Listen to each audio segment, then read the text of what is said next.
CM Jagan 2024 ఎన్నికలకు పకడ్బందీగా ready అవుతున్నారు. ఎవరూ ఊహించని విధంగా కొత్త పంథాలో సీఎం జగన్ తన స్టైల్ను మార్చుకున్నారు.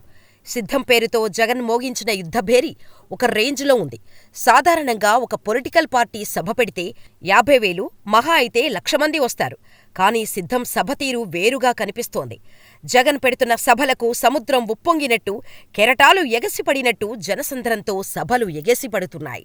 ఓ రకంగా చెప్పాలంటే సిద్ధం సభలు ప్రతిపక్షాలకు వణుకు పుట్టిస్తున్నాయనే చెప్పాలి.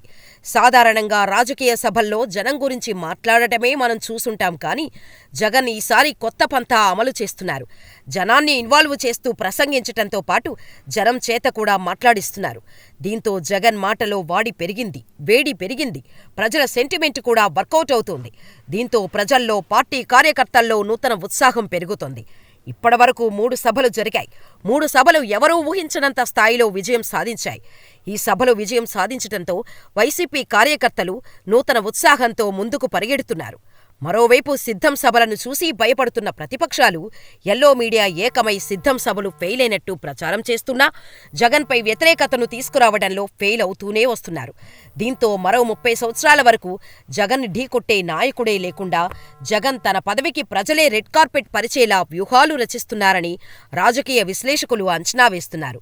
భీమిలి, దెందులూరు, రాప్తాడు సభలతో టీడీపీ, చంద్రబాబుకు బుర్ర పనిచేయడం లేదు. సీఎం వైఎస్ జగన్మోహన్ రెడ్డి తన ప్రభంజనంతో దూసుకు వెళ్తుండటంతో చంద్రబాబు ఖాళీ కుర్చీలతో పరాభవం చెందుతున్నాడు. డబ్బులు, మందుబాటిళ్లు, బిర్యానీలు, వాహనాలు ఏర్పాటు చేసి తీసుకువస్తున్న జనాలను ఎలా సభలో ఉంచుకోవాలో తెలియక ఆ ఫ్రస్ట్రేషన్తో చంద్రబాబు, లోకేష్లు నోటికి పని చెబుతున్నారు. ఈ సభల విషయంలో కూడా జగన్ ఓ పెద్ద వ్యూహమే వేశారని చెప్పవచ్చు. టీడీపీ బలంగా ఉన్న నియోజకవర్గాలను ఎంపిక చేసి మరీ విపక్షాల ఆత్మస్థైర్యాన్ని దెబ్బతీసేలా వీటికి రూపకల్పన చేశారు. ఈ సభల నిర్వహణకు పెద్ద ఎత్తున పార్టీ శ్రేణులను తరలిస్తున్నారు. అయితే ఇప్పటివరకు ఈ రేంజ్లో టీడీపీ, జనసేన కూటమి బహిరంగ సభలు నిర్వహించలేకపోయాయి. రా కదలిరా శంఖారావం సభలకు, సిద్ధం సభకు వచ్చిన విధంగా జనాల్ని సమీకరించలేకపోతున్నారు. అప్పట్లో నారా లోకేష్ పాదయాత్ర ముగింపు సందర్భంగా యువగళం సభకు మాత్రమే లక్షల్లో జనాల్ని తరలించారు. ఇప్పుడు ఈ నెల 28న జనసేనతో కలిసి తాడేపల్లిగూడెంలో సిద్ధం సభకు ధీటుగా భారీ బహిరంగ సభను నిర్వహిస్తోంది టీడీపీ. ఈ సభను విజయవంతం చేయడంలో ఎన్ని కష్టాలు పడతారో పాపం టీడీపీ నాయకులు. ఇదిలా ఉంటే 4వ సిద్ధం సభ వేదిక ముహూర్తం ఫిక్స్ చేసినట్టుగా తెలుస్తోంది. మార్చి మొదటి వారంలో పల్నాడు జిల్లాలోని చిలకలూరిపేట నియోజకవర్గంలో 200 ఎకరాలలో ఈ సభను నిర్వహించబోతున్నట్టు సమాచారం. ముఖ్యంగా ప్రకాశం, నెల్లూరు, గుంటూరు, కృష్ణా 4 జిల్లాలు ఉమ్మడిగా ఉండటంతో పాటు 54 నియోజకవర్గాల నుంచి ఈ కేడర్కు హాజరు కాబోతున్నారు. రాప్తాడులో నిర్వహించిన సభకు మించి ఈ సభ ఏర్పాటు చేసే విధంగా ప్లాన్ చేస్తున్నారు. ఈ సభలోని సీఎం జగన్ ఎన్నికల వరాలు ప్రకటించబోతున్నట్టు సమాచారం. రైతు రుణమాఫీ పైన రాప్తాడులో ప్రకటించాల్సి ఉండగా కొన్ని కారణాల చేత చివరి సభలో ప్రకటించే అవకాశం ఉన్నట్టు తెలుస్తోంది. అలాగే మహిళలకు సంబంధించి కీలకమైన ప్రకటనతో పాటు ఇతరత్రా అభ్యర్థులను, పథకాలను కూడా ప్రకటించే అవకాశం ఎక్కువగా ఉందట.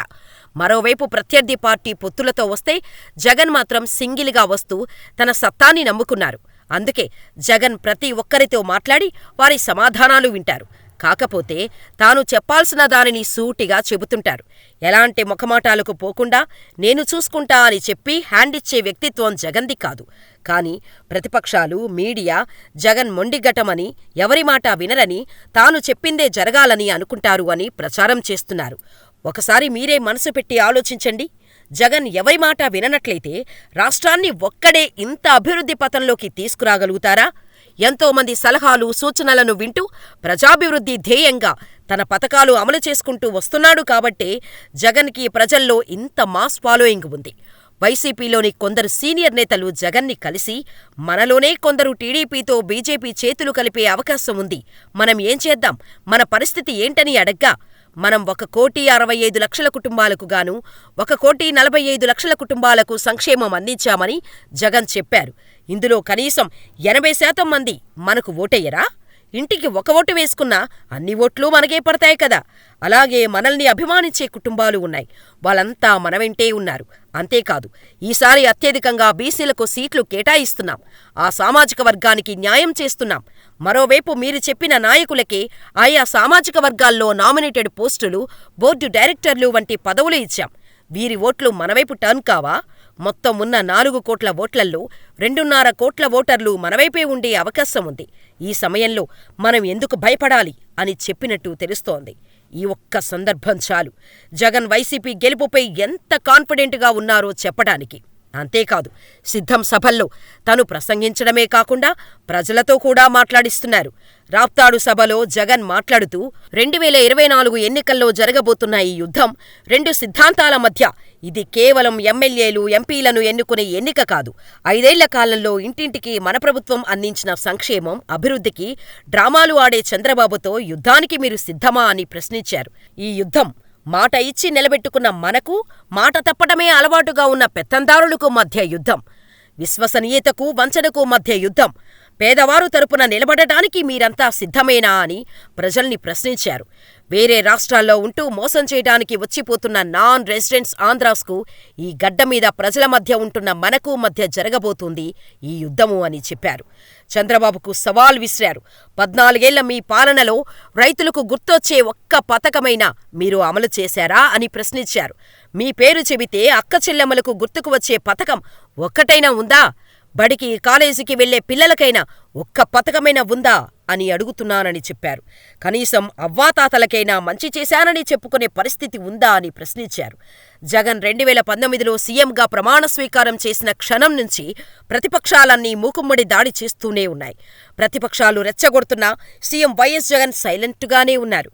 వారు ఎన్నన్నా జగన్ ప్రజా సంక్షేమమే ధ్యేయంగా పెట్టుకొని ప్రజా సంక్షేమంపైనే దృష్టిని కేంద్రీకరించారు. ప్రస్తుతం ఏపీలో ఎన్నికల ప్రచారం జోరు అందుకోవటంతో జగన్ సిద్ధం సభలలో తన ప్రచార స్టైల్ను మార్చుకొని పాయింట్ టు పాయింట్ ప్రతిపక్షాలపై సంధిస్తుంటే ఏం చేయలేక టీడీపీ, జనసేనలు నోరెళ్ల పెడుతున్నాయి.